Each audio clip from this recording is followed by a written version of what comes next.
today. Let us welcome the servant of the Lord, Hallelujah, Bishop Alvin Lapo.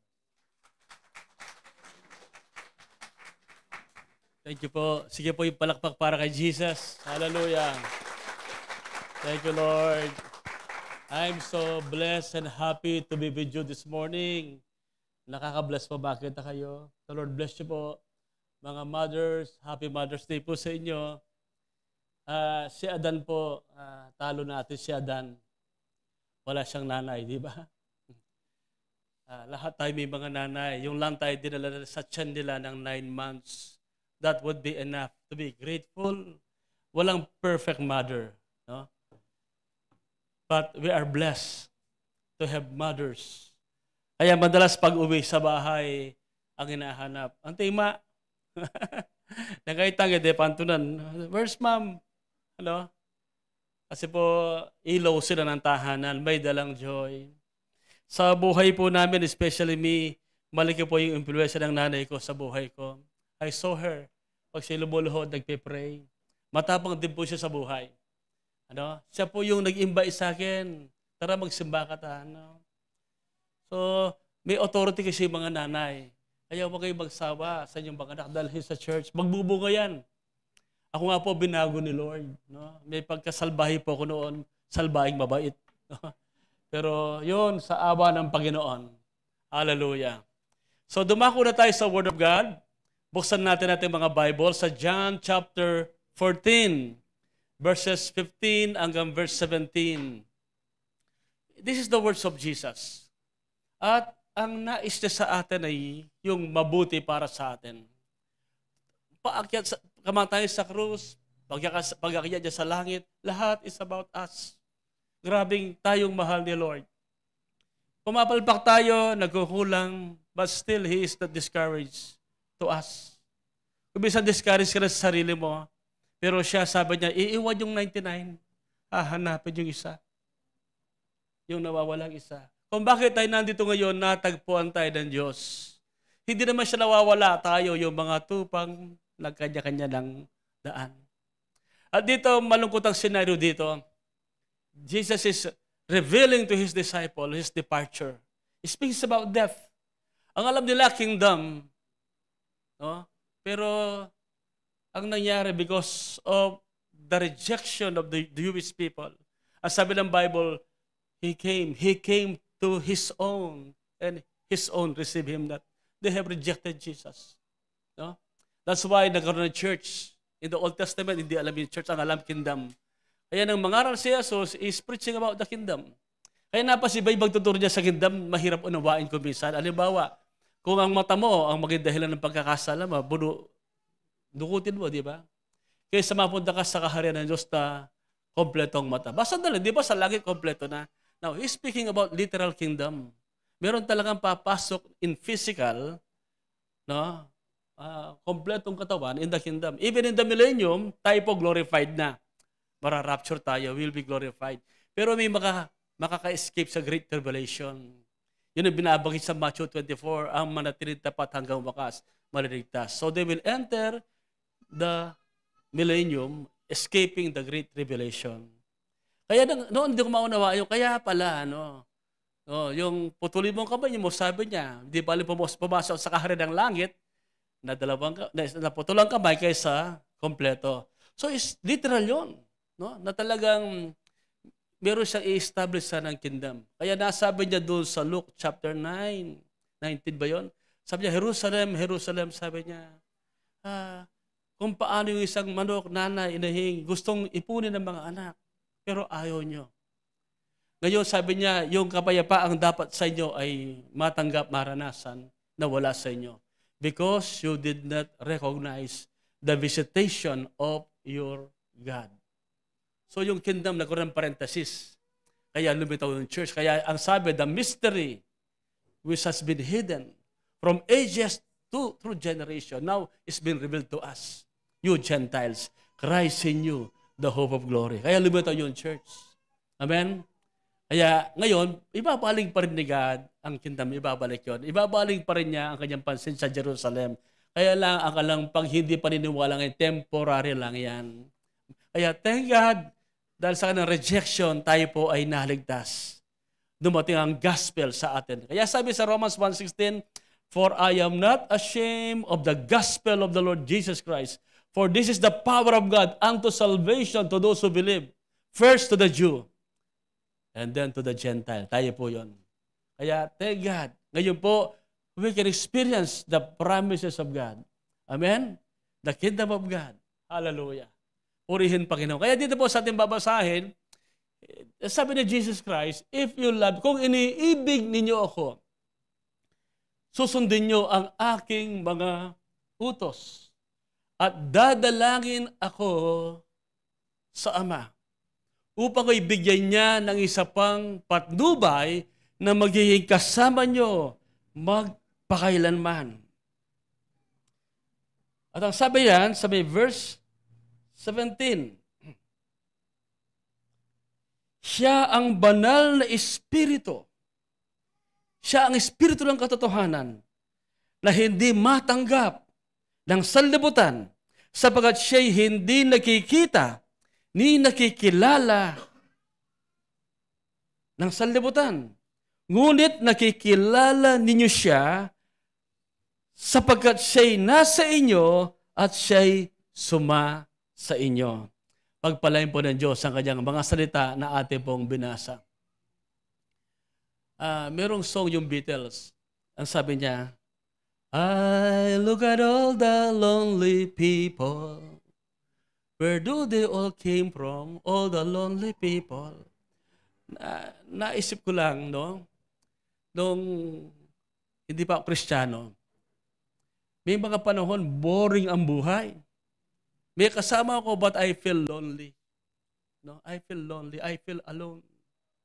Kaya sabi ng song, people alone. I feel lonely. I feel alone. I feel alone. But when I got saved, I came to Jesus. And then 1985, the born again, 83. 1985, October 5, hindi ko makakalimutan. Magpo 40 years na, I experienced the Holy Spirit. Alam mo nung naranasan ko si Holy Spirit, para akong nasa cloud 9. Lumalakad sa ulap. So ano itong na-experience ito? Sabi ko, kaya ba? And the rest is history. Alam mo, nawala yung lahat ng lungkot sa buhay ko. Dito ko naintindihan. Bagamat si Pablo ay single, di ba? Walang asawa, nag-iisa sa buhay. Bakit hindi siya nakaranas ng boredom, ng loneliness? Napansinin ninyo, yung mga tao ngayon, people are surrounded with so many things. Entertainment, gadgets, and still, at the end of the day, parang may kulang. Parang may lungkot. You see, the missing piece in the life of many people today is the Holy Spirit. Ang banal na Espiritu. Ang sabi ng ating pinasa, si Jesus. Malungkot ang mga disciple dito. That's the scenario. No, malungkot sila sapagkat sinasabi niya, mamamatay siya, ipapako sa krus, aalis siya. And then sabi niya, Lord, saan ka pupunta? Gusto namin sumama. Sabi niya, alam niyang daan. Sabi niya, Lord, hindi namin alam kung saan ka pupunta. Ipakita mo lang sa amin yung Ama, sabat na sa amin. Sabi ni Philip. Felipe, sabi niya, matagal yun akong kasama, hindi mo pa ba ako nakikilala? Ang nakakita sa akin, nakakita na sa Ama. Ituro mo sa amin ang daan. I am the way, the truth, and the life. And then malungkot pa rin sila. Kaya ngayon, sabi niya, aalis ako. Sabi niya, at babalik na sa Ama. Ang prayer ni Jesus ay si Holy Spirit ay maranasan natin. Lahat ng magandang gustong iparanas sa atin ng Diyos ay nasa Holy Spirit. Ang mundo hindi nakikilala si Holy Spirit kasi hindi siya nakikita. But you, beloved, kilala mo siya, nasa iyo siya. Ito ang dahilan kung bakit ka nandito, dinala ka ni Holy Spirit sa lugar na ito. Amen? Ang Ama ang nagplano ng lahat ng bagay. He is the architect. But the Son is the one who execute. Siya ang gumagawa. Kaya in the beginning was the Word, and the Word was with God, and the Word was God. And through Him, through the Word, everything was made, created, and nothing was made without Him. So nalikhang lahat ng bagay sa pagitan ng anak. But the Holy Spirit is the one who applies. Lahat ng pinlano ng Ama, at lahat ng na-accomplish ni Jesus sa krus, gusto ni Jesus mapunta lahat sa atin. kung paano siya nagtagumpay na buhay na matagumpay, na puno ng kagalakan, ng kapayapaan, ng tagumpay, ng kalakasan. Nais din niya na mabuhay tayo sa mundong ito na kagaya niya. Kaya yung sinabi niya na, I will pray the Father and He will send you another. Yung word na another doon, in the original Greek is different but the same kind. No? Different but the same. Ibig sabihin, si Jesus, no? Hindi siya si Holy Spirit. Pero si Holy Spirit, parang si Jesus Christ din. Kasi pareho sa Diyos, but different person. Kaya Trinity. Different of the same kind. No? Kaya, hindi si Father, hindi si Jesus, hindi si Holy Spirit. Ganun din si Holy Spirit, hindi siya si Jesus, hindi rin siya si Father. Si Holy Spirit ay persona. And He is the most important person. Kung bakit si Jesus kakaiba ang buhay niya, the Holy Spirit. Kaya, yung kanyang first 30 years, He was so ordinary. Hindi man siya nakikilala. Nakilala lang siya, sabi ni John the Baptist sa John chapter 1, nang bumaba si Holy Spirit sa kanya. Kasi yung sinabi sa kanya, makikilala mo yung Lamb of God, yung kordero ng Diyos na nag-aalis ng kasalanan. Kung kanino bababa si Holy Spirit. Now, during that time, si Holy Spirit ay na kay Jesus Christ lang. In the Old Testament, hindi siya nag-stay.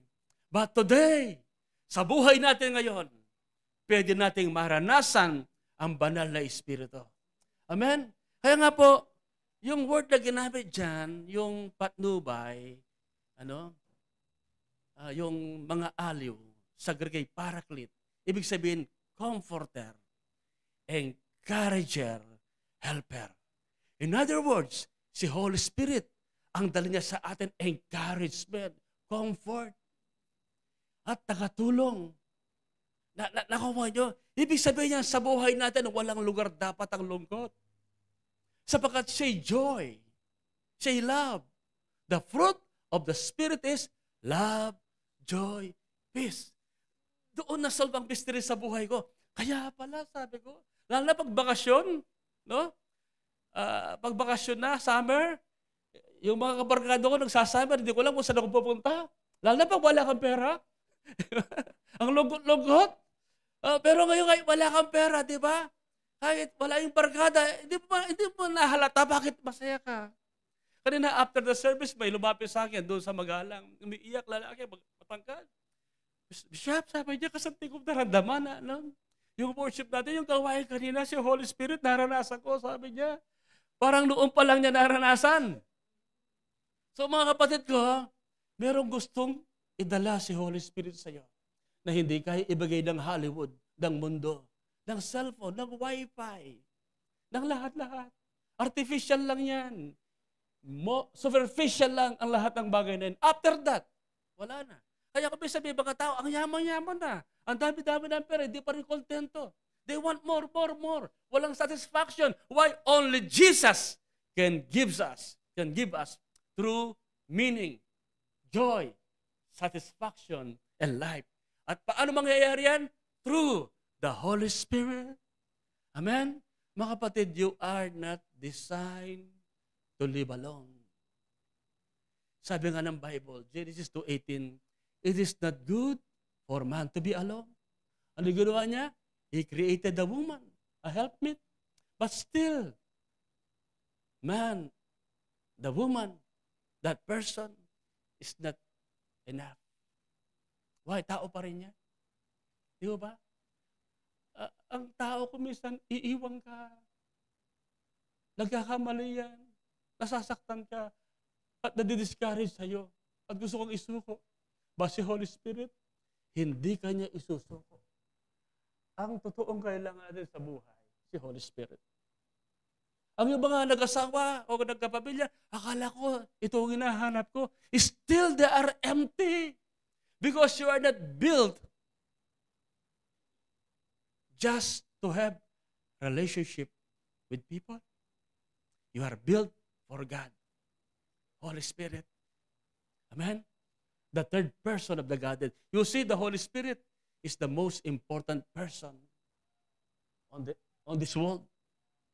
Siya ang pinaka-importante sa buong mundo. Kaya, alam niyo yan, di ba? Alam mo, nakakatuwa eh. Nag-grieve siya Holy Spirit. Yes, nag-grieve na consequence na napapatay yung gusto niyang gawin, yung kanyang sigasig, yung apoy ni Holy Spirit, kumisan parang pinapatay natin. Ginigrieve natin siya. Pero still, hindi siya sumusuko. Mahal na mahal niya tayo. Without the Holy Spirit, we will be dead. In Him, we live and we move. We have being because of God's breath, God's Spirit.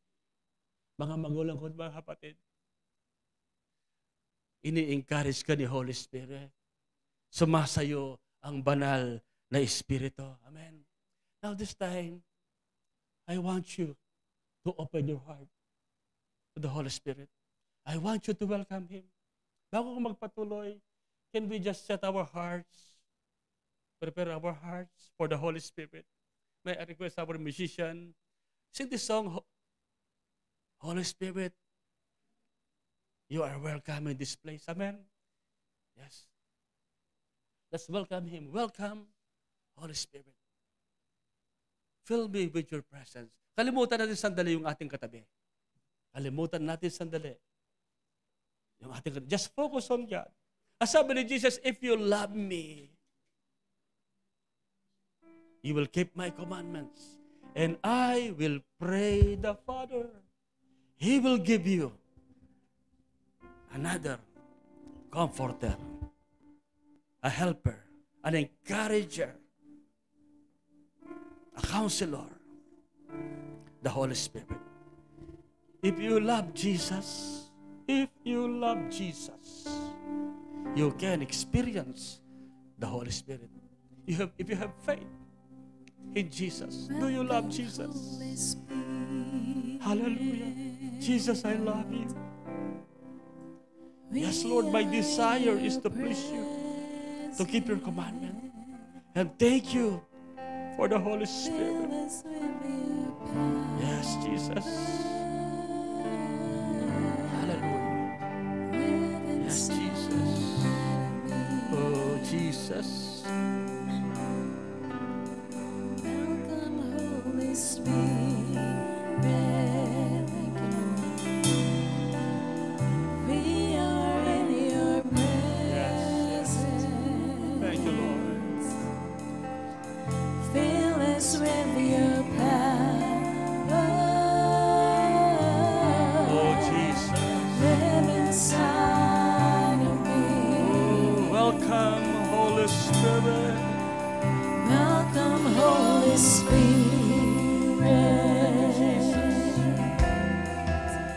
We are in your presence. Fill us with your power. Live inside of me. You're the living water. You're the living water, never drying fountain, comforter and counselor,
your heart, welcome.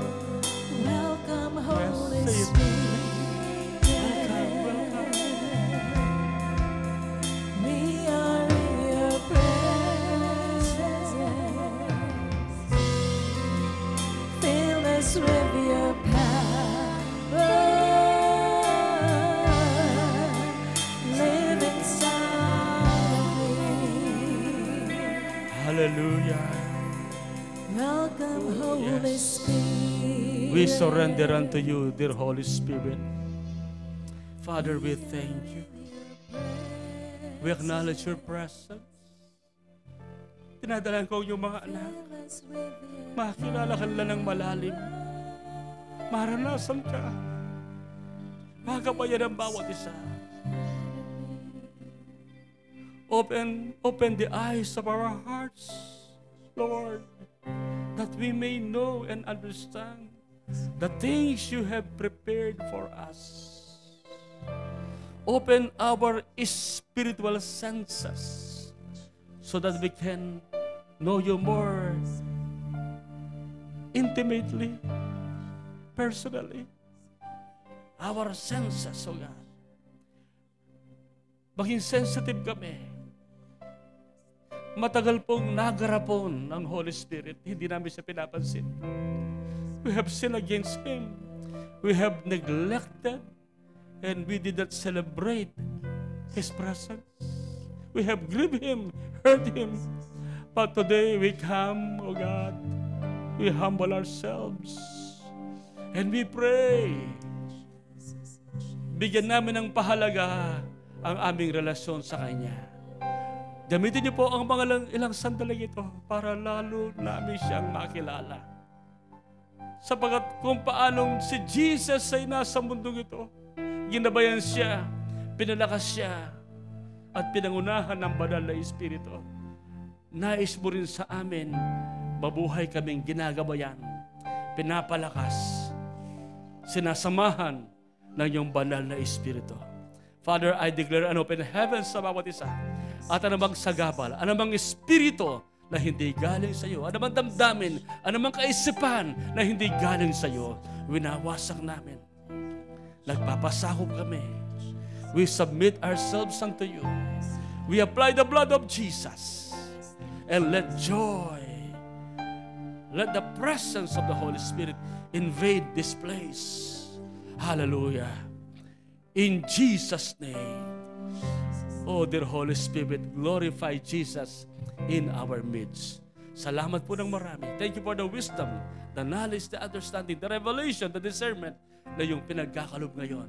Bawat isa, supernaturally, makikilala ka at mararanasan at mauunawaan ka. In the name of Jesus. In the name of Jesus. We thank you, Father God. We honor you. And Holy Spirit, we welcome you. And Lord Jesus, we love you. Hallelujah. In Jesus' name we pray. Tayong lahat ay magsabi na Amen, Amen, Amen. Hallelujah. Praise God, praise God, praise God. Amen. Ito po yung journey. This is just an introduction na gustong gawin ni Lord sa atin. Exciting journey to. As I pray to God, no? Akala ko hindi ko ito i-share sa Sunday. Alam ito ng mga intercessor. Na-open ko ito noong Thursday. Last Thursday. Dinidil sa akin ni Lord magturo about the Holy Spirit.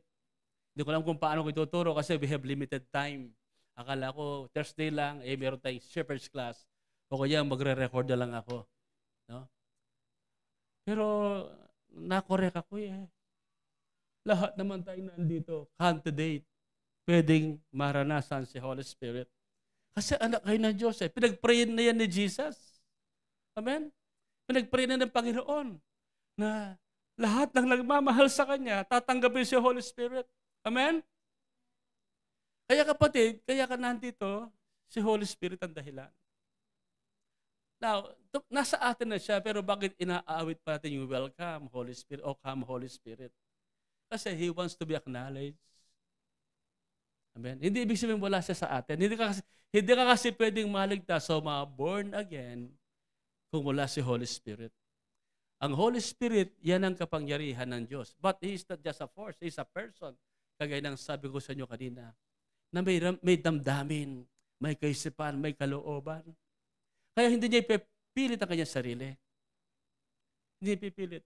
Kaya naalala ko, 1985, nung ako nabaptize ni Holy Spirit, ang aming inaawit noon, hindi man yung Welcome Holy Spirit o Come Holy Spirit. Yung inaawit namin yung I have decided to follow Jesus. Umiiyak na ako noon. Nakaluhod na ako, I have decided to follow Jesus. And then, nakakita kong maliwanag. I saw Jesus. No? Parang hinihigop. Daradama ko siya dito. In my spirit. Kasi talong bahagi tayo. You are a spirit with a soul that lives in the body. You are a spirit being. Ano yung spirit? Yan ang na-born again. Yun ang life na galing kay God. Yun yung totoong tayo. And naman yung soul, yan ang ating kalooban. Yan ang ating kaisipan. Yan ang ating damdamin. Parang pagkatao. Diyan tayo nag-iisip. Diba? Diyan tayo nasasaktan. Diyan tayo natutuwa. So na-magnify itong soul, nakalimutan si spirit. Yung body, neutral lang yan eh. Kung ano yung gusto ng soul, sumusunod si body. No? Kaya magbago tayo ng isip. Pag nagbago yung ating isip, susunod niya yung katawan. Kaya sabi ni Jesus, the spirit is willing, but the flesh is weak. Yung flesh na pinagid doon, is not speaking about the literal flesh. Tumutukoy yan sa soul area natin na naulma, natatak sa mundo ito. Kaya hirap si Holy Spirit na maramdaman natin, maranasan natin. Bakit? Control tayo ng ating isip, ng ating emosyon, ng ating damdamin. Kaya na ako mag-surrender si Holy Spirit. Napuspos ako, nabaptize, tumanggap ng gift. Magpo-40 years na ang aking experience sa Kanya. Kaya ito ang most exciting journey na aking nararanasan sa buhay ko pong ito. Kaya nga po, I want to remind you, hindi nawawala si Holy Spirit. Sabi niya, He will be with you forever. Hanggang kailan yun forever? Forever yun. No? Hindi siya nawawala. Hindi mo lang sa random kuminsan kasi hindi tayo ganoon ka-open, ka-sensitive, at hindi siya binibigyan ng acknowledgement. Kaya every morning, pagkagising mo, good morning, Holy Spirit. Amen? He wanted to be appreciated, to be acknowledged. Bakit? Ang kanyang mission kasi is to glorify Jesus, to manifest Jesus. Kasi pag nasa atin si Holy Spirit, parang si Jesus ay sumasa atin na rin. Hallelujah. Amen po, kaya nga po, dapat maintindihan natin na sa bawat sandali ng ating buhay, nandiyan si Holy Spirit. Kasama mo siya. Hindi kanya iniiwan. Not a single second na iniwan kanya. Not a single minute. He's always with us, encouraging you, helping you, guiding you all the way in every step of your life. Kaya ngayon meron kang joy, di ba? Meron kang galak, meron kang kapayapaan. Bakit? Holy Spirit. Kaya napaka-importante laliman natin ang ating relasyon sa Holy Spirit. The Holy Spirit wants to have a relationship with you. An intimate relationship. Now, intimacy demands consistency. Hindi kayo pwedeng maging intimate na yung asawa kung hindi ba kayo nag-uusap. Diba? Once a week lang, hindi pa kayo nagde-date. At hindi mo sinasabing, I love you. How intimacy can be developed? Diba? Halimbawa sa atin, pag linggo lang natin sa sinasamba, inaawitan, and the rest of the week is iba na. Sabi nga noon, pag linggo, Diyos ko, pag buong linggo na, Monday through Saturday, just disco na. Sabi doon.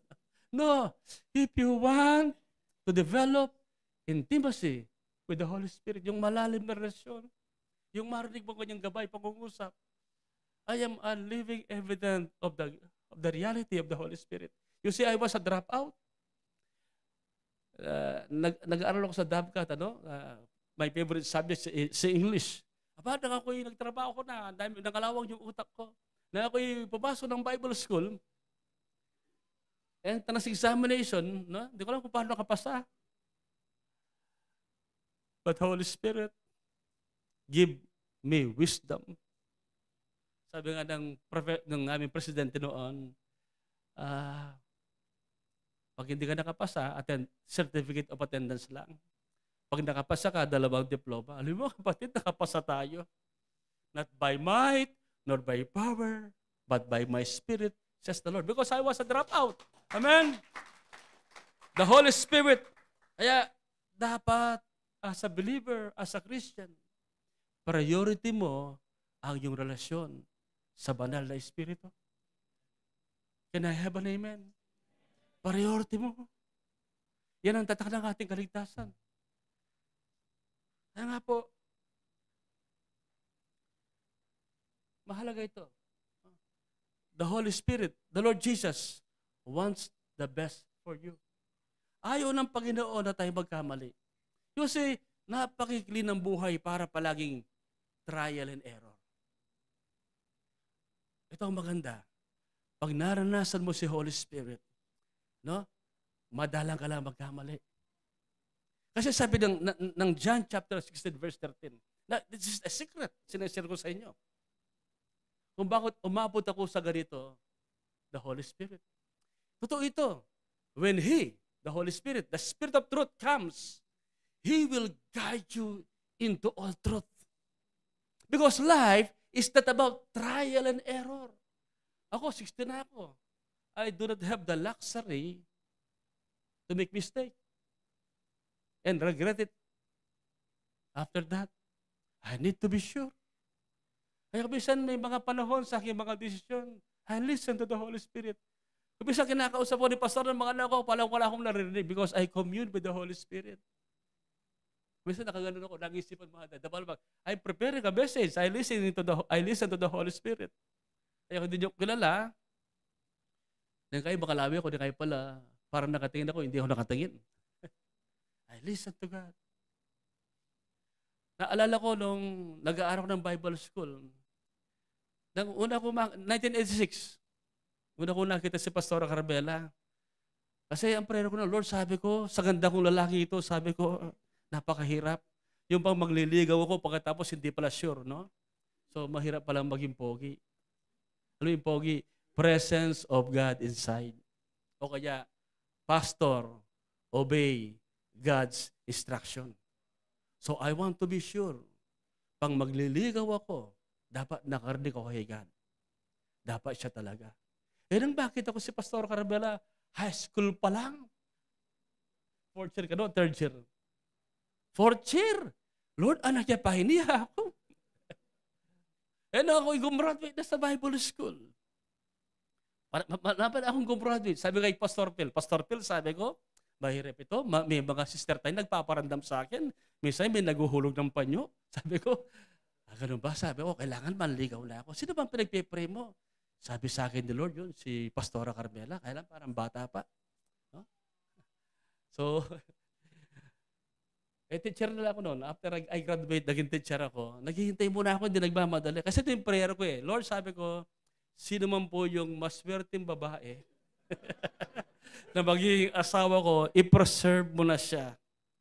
Huwag siyang makakita ng pogi. Huwag siyang makawa ng iba. Hindi ako maliligaw. Sabi ko, ikaw ang bahala. So, November 1st, 1991 na tayo, no? After the Mount Pinatubo. Ay, hindi, before Mount Pinatubo. 1990 ata, no? 1989, no? Teacher nila ako, sabi ko, may klase tayo. Pasok kayo. November 1st, imagine, November 1st, may klase sa Bible School. Meron po akong balak. Kunang po siya, hinanting ko. Inabangan ko, magdaan siya doon. Nakabarong po ako ng kulay green, yung aming uniform. Sabi ko, Sister Carmela, sabi ko, yung pumaging barong talaga. Alam mo, kasi ating bro sabihan, nasabihan mo ba? Pag-pray na ka ako. Pray. Yun lang nga sinabi ko. Meli na pong meli. Tawa ng tawa. asawa ko natawag, girlfriend, bakit tumatawa? Kasi hindi ko di-expect, sabi niya na sasabihin mo yun kasi friend tayo. So, nag-pray siya. So, naging asawa ko na siya. Sabi kay Pastor Carmela, nang ligawan ba kita, crush mo na ako? Sabi niya. Bakit mo ako sinagot? Nagpe-pray daw kay Lord. Kaya nakakarig din siya eh. Sabi ni Lord, ikaw daw maging, si Alvin, sabi niya, si Alvin, yung maging asawa mo. O nasabi ko, anong sabi mo kay Lord? Lord, hindi. Pero ngayon, tinyo, patay na patay sa akin. Amen. Walang pa natin si Lord. Amen. You see, ang buhay hindi dapat, yes, may mga parang trial and error, pero dapat hindi ganon. You have the Holy Spirit. He will guide you into all truth. Naalala ko na ako'y nire-request ng kuya ko sa Brunei, sa Shell sila noon, para magtrabaho. And then I was working in Paso de ako. Magre-regular na ako. For 3 years, casual ako doon. And then open yung Bible school. Ang hirap, ano?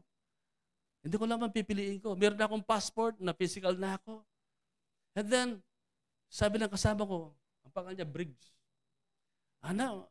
Sabi ko, mag-aaral ako sa seminaryo. Meron bang sweldo dyan? Sabi niya, hindi sweldo ang hanap ko. Gusto kong paglingkuran sa God. Nung matanong ko yung kuya ko, ano bang trabaho ko dyan, nang after na gumraduate na ako. Buti na lang, Ana. Kabinta Brunei. Bakit? Ano bang trabaho ko doon? Kaminero, Ana. Ano yung kaminero? Sabi ko. Yung daw sa expressway, nakikita niyo mga nagpupulot ng basura, nagpuputol ng kahoy. Yung pala yung kaminero.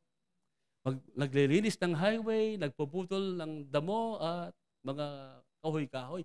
Buti, sabi niya, hindi ka natuloy. Bakit? Sabi ko, puta, ano ba, palares ka pa, ano? Baka masagasaan ka.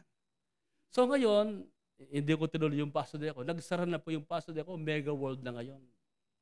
Hindi ako nagkamali ng pagpili. Nakarinig tayo sa Holy Spirit. Kung hindi na-miss ko si Pastor Carmela, na-miss ko yung mga, happy birthday, pre. Birthday niya bukas. Ang panganay kong anak. Na-miss ko kayo. You see, mahalaga ang desisyon. Mahalagang makinig kay Holy Spirit. Kundi wala akong hindi to, baka artista ako. Di ba? Ayaw ko bang artista? Imagine, kontrabida. Ang tawag sa akin nun, binugar siya. Kaya mga kapatid, life is not about trial and error. God has a specific plan. The steps of the righteous are ordered by the Lord. Now, totoo si Holy Spirit. Mararamdaman mo siya. Bibigyan ka ng wisdom, ng knowledge, ng wisdom, ng understanding. Pati po ito, bunga ito ni Holy Spirit. Itong gawain ito, ako tuwang-tuwa, halos puno tayo, di ba? Kaninang umaga, marami din. Gabay ni Holy Spirit to. Bagamat nangungupahan tayo dito, alagay ng ating binabayad, but God provides. Namasyal na ba kayo sa baba, sa ating Sunday school dyan sa baba? Gusto nating ayusin lahat. Napunta na ba kayo sa baba? Diba? Ang ganda ngayon, diba? Dati nakakatakot, diba? Parang palaging may daga. So, pasyal kayo mamaya habang nagkakape kayo. Tingnan niyo yung lugar natin dyan. Bakit? Gumastos ang church natin. May ginamit ang Panginoon para maayos, maging maganda ang lahat for the glory of God. Gabayon ni Holy Spirit. Pagpalay na Diyos ang bawat isa na ginagamit ng Panginoon para matugunan ang kanyang mga pangangailangan. So, life is not about trial and error. The Holy Spirit wants to guide us into all. Sabi niyo, all. Not into some truth, but all truth. Hindi sinungaling ang Diyos. Kaya nandito tayo ngayon. Kahapon isa ako sa mga speaker sa isang conference. I have never imagined that. Pero si Holy Spirit, i-connect ka rin sa tamang tao. Sa tamang church. Alam mo noon, ang daming lumalapit. Kasi I was born a Catholic. And I thank God na sa ganun. No? Grateful ako sa Catholic Church. Kasi nakalala kong may Diyos. Pero nang nabalitaan ng iba ng sekta na born again ako, ganun. Pupunta sa amin, mga iba-ibang mga sekta. Napunta akala ko sa Baptist ako kay Pastor Gabino Tica. Then sa San Fernando. Hindi pala. And then yung Wesleyan naman, pinapag-aral ako sa college nila. Hindi ko randam. Although okay sila. Okay, no? Pero ang hinahanap ko yung saan ako dinadala ni God. Nilid ako ni Lord. Nasa isa akong bookstore, yung Mustard Seed sa San Fernando. Wala na ngayon yun. Hinahanap ko yung isang church. Akala ko nandun.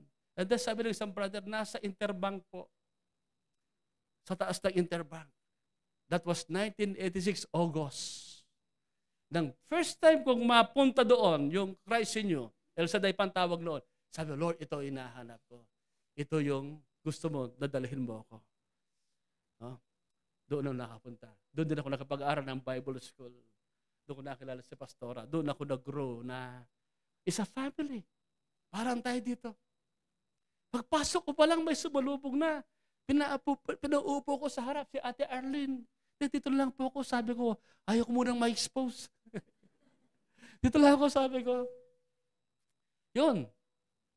Yun na ang kwento. Mga kapatid, nandito ka ngayon. Ang iba sa inyo, malayo pa ang pinanggalingan. Bakit pumupunta kayo dito? Hindi galing sa inyo yan. Galing yan sa Holy Spirit. May purpose siya. At gagamitin ka niya. And He wants you to hear this message. Can I have an amen? Jesus always wants what is best for us. Never doubt that. Huwag niyong pagdudahan. Alam ni Holy Spirit ang kanyang ginagawa. Alam ni Jesus kung anong mabuti sa atin. Sabi nga sa John chapter 16. John 16 verse 7. Ang sabi ni Jesus, subalit sinasabi ko sa inyo ang katotohanan. Kuminsan pag mayroong sense of humor, parang may humor dito. Kung ikukuhan mo. Siyempre seryoso tayo, no? Parang sinasabi ni Jesus, katotohanan. Sinasabi sa inyo ang katotohanan, hindi ako nagbibiro. Ewan ko kung nakukuha yung humor doon. Sa English nga, verily, verily, I tell you the truth. Dito sabi niya, subalit, but I tell you the truth.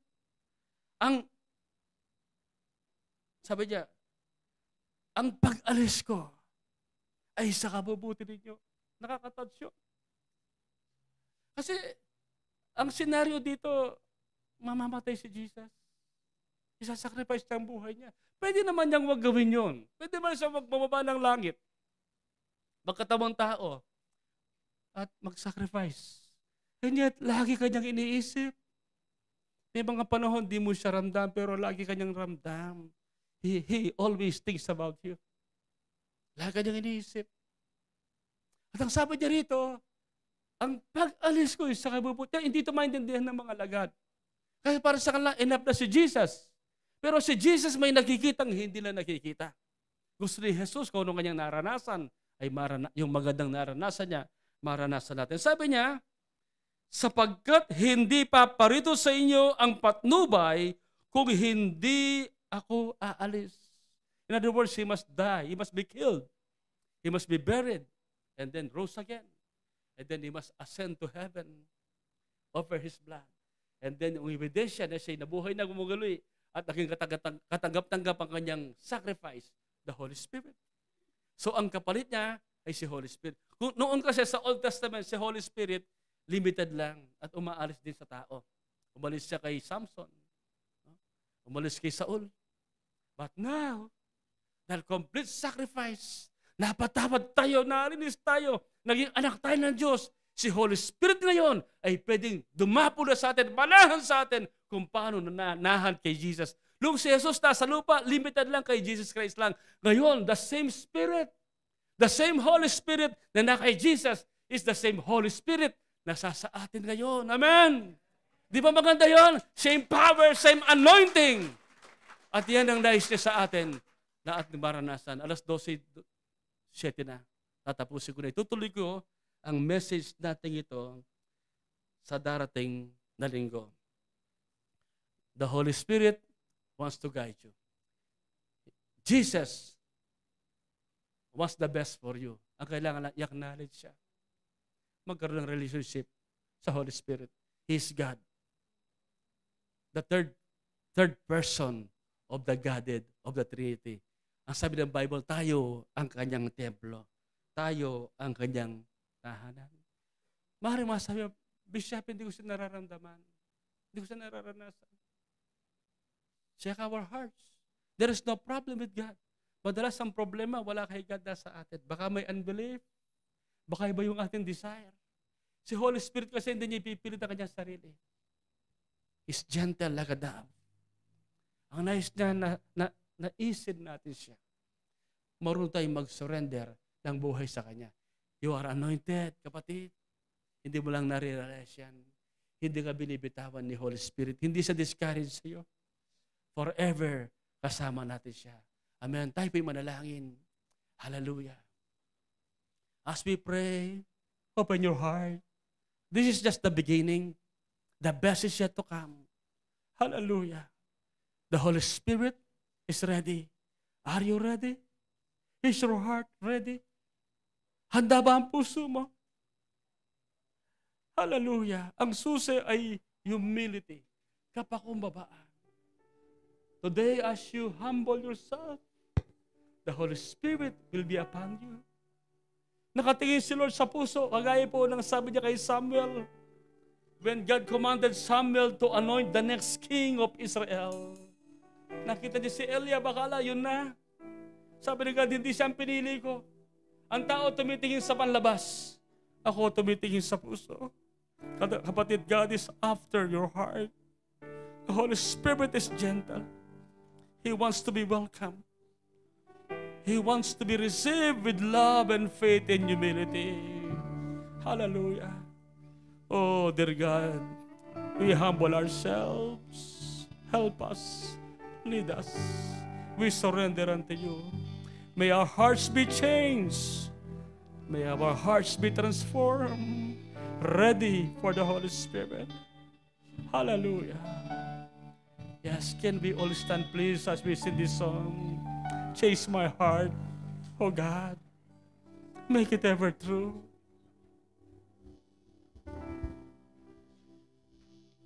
Yes, Jesus.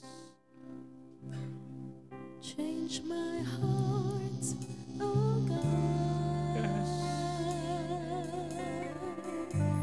Make it ever true. Hallelujah. Change my heart, Jesus. oh God. Jesus. May I be like you. Yes, make it your prayer. Chase my heart. Change my heart, oh God. Hallelujah. Make it ever true.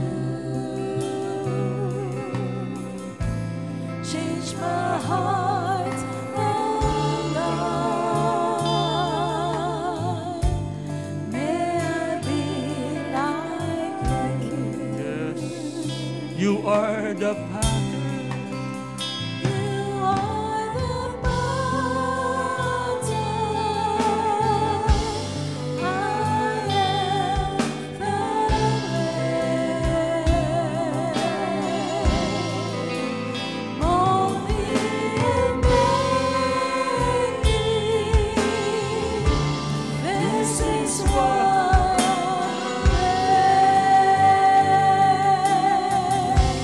change my heart, oh God. Make it ever true. My Lord. Change my heart, oh God. May I be like you. Thank you, Jesus. Ama, bawat isa po sa amin nagpapakumbaba.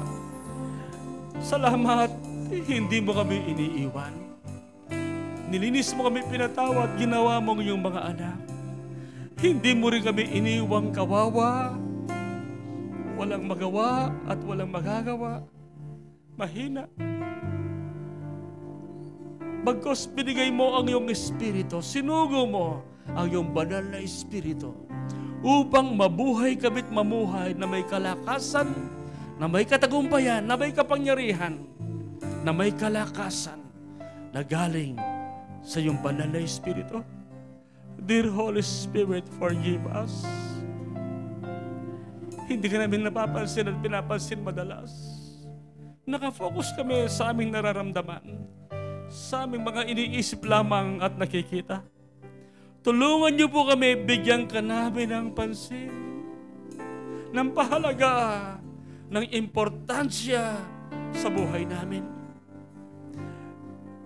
We're so sorry. We have hurt you, grieved you, but still, you never leave us. You never give up on us. Hallelujah. Ito ang dahilan ko bakit nakapag-pray pa kami, nakakapanalangin, nakakasamba, at may relasyon sa Ama. You are with us. Always with us. Hindi mo kami iniiwanan. You are forever with us. Ginagawa mong totoo si Jesus sa buhay namin. Ginagabayan mo kami para huwag kami magkamali. At pinaparanas mo sa amin yung mga pangako ng Diyos. Salamat po, dinadala ko yung mga anak. Tas natin ang ating mga kamay. Kaya sumunod tayo sa prayer na ito. Sabihin natin, Amang Diyos, ako po'y naniniwala.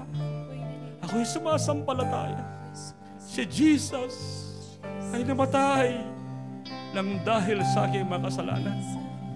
Ako'y naligtas at napatawad dahil sa kanyang dugo. Nabayaran na lahat kong kasalanan. Nalinis na ang aking buhay. Holy Spirit, come. Holy Spirit, come. Fill me. Empower me. I want to live a life that honors and glorify God. Dear Holy Spirit, I welcome you. I acknowledge you in my life. Hallelujah. Salamat po.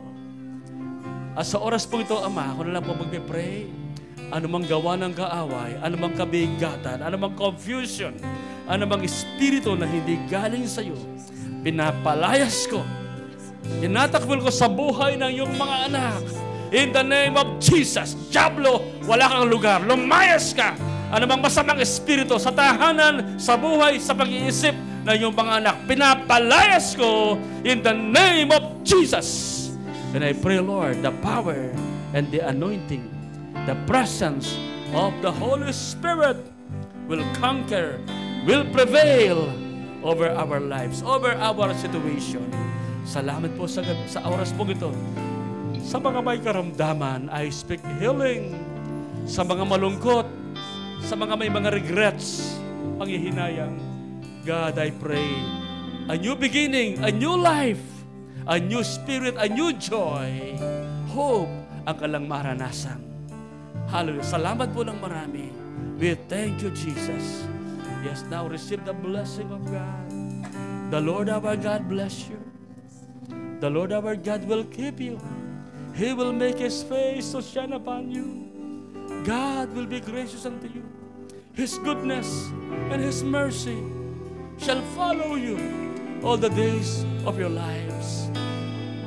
This week will be one of the best weeks of your life, full of victory, joy, success, fruitfulness, happiness.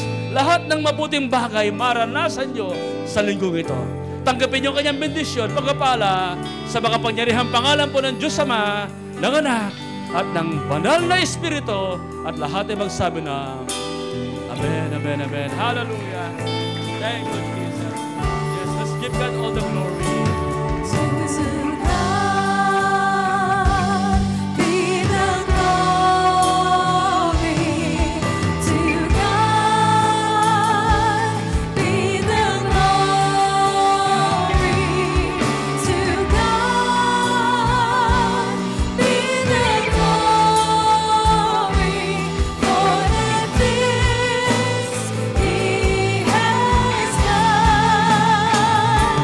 When